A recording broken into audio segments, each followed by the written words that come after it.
when you look at the Bulls, Donovan just said Levine will play, and that Kobe was a game time decision. Having Levine in that mix, what does that bring extra to the Bulls? I mean, he's an all-star. He can score on every level.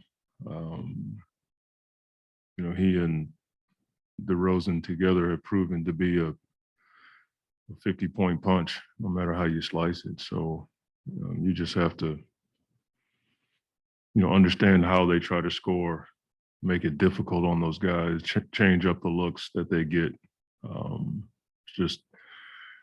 He's just another really good player, and the reason why they won so many games this year. And there's a lot of confidence when those two guys have the ball, because they make the right plays. They're really good passers as well, which is something that's not talked about. Those guys are getting double teamed and making a number of winning passes out of double teams. So just really good player. Having worked with Donovan, where do you see his fingerprints the most on the Bulls? I'm not a forensic scientist, but I would imagine he's brought, just working with Coach, just his way. He's consistent. I learned a lot about coaching and different ways to pace, and you can see the foundation that they laid last year is paying off now, because he's a plotter. He works his tail off. It's great for me to be with him while I was in OKC, and you saw it last year. As hard as they played, he had some, at times, different lineups out there with big guys, but they played hard every night. And now you can kind of see with more experience and more talent how it's paying off. Coach, I was talking with Mikal Bridges' mom the other day, and she was talking about your influence over Mikal and how important it was for her as a mother when, Mikal's lived in Philly his whole life. He's going across the country. Just your influence as far as not just being a coach, but someone who could be a role model for him. And, you've talked a lot about wanting your organization to be kind of like an extended family where families feel comfortable around there. So bearing all that in mind, just what are your kind of thoughts on hearing something like that from someone who's obviously close to a player that you're close to as well? I don't know.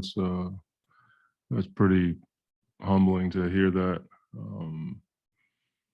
I knew a lot about her before she knew me, because I was in Philly the night we drafted him and traded him in the same night. And I had heard a lot about her and how she parented Mikal. And I think as the league has gotten younger, it's part of the job, I think, to try to be there for the guys, not preach to them or parent them in a way that they've been parented. That's not my job. But if I can be of assistance in any way, I think our guys know I'm there for them. And Mikal's easy. I text Coach Wright a lot about Mikal, just because he and I have had a relationship, but for what they've done with him, and a big part of that is his mother. I mean, she's no nonsense. You can tell that Mikal came from some good stuff. She's a lot like my mom. She probably had a good right hook. And it's humbling to hear that. It's not something I take for granted.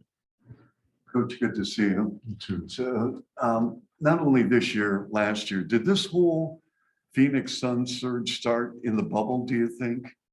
Did you see this coming? No, I didn't see.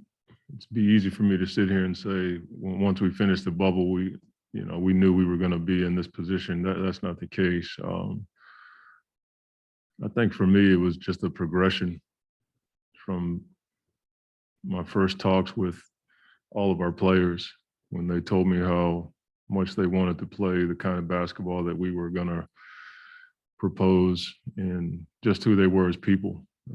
My dinners with Book and conversations with Mikal, he was the first guy I talked to. And then when guys started coming to town, that's where it started. And then they progressively just got better and better. That's the thing that I think gets lost in any program is just your players get better. They're talented. They work hard. They commit. I say this all the time. No coach comes into a gym and asks guys to, not get back on defense. Please don't contest shots. And, you three, come late tomorrow. Like no coach does that. Players commit and, coaches are blessed to do what we do, man. That's the bottom line. I know that I'm blessed to coach the guys that I coach, and I don't take it for granted. Coach, looking at Chris in terms of his interaction on the court with teammates, it's a constant for him. He's constantly do this, do that, or instructing. How much does it take for a younger guy to accept that and say, you know what, I may think I know it all, but I definitely don't know more than that guy. And I need to take heed to what he's saying in the heat of the game. Oh no, you'd have to ask those guys. I hate speaking for guys like that. I just know when I was a younger guy and I had Patrick Ewing telling me what to do, I did it just because 1, he was older, 2, he was older, 3, he was older, and that was it. And if I didn't, Jeff Van Gundy would probably light me up. And I just think when guys see an experienced guy who has a level of achievements behind his name, and they work hard every day and you see it, you can't help but listen. And you also understand their intention is to just make you better. I think guys see that with Chris. I know I saw it with Patrick and Oak and Doc and Derek Harper and Herb Williams. Like, that was it. They just wanted to see me and Charlie and Doug get better. We couldn't do anything for them. I think it's the same with Chris. He just wants to see guys get better and he wants to win. Thank you. Okay, thank you. Thank you.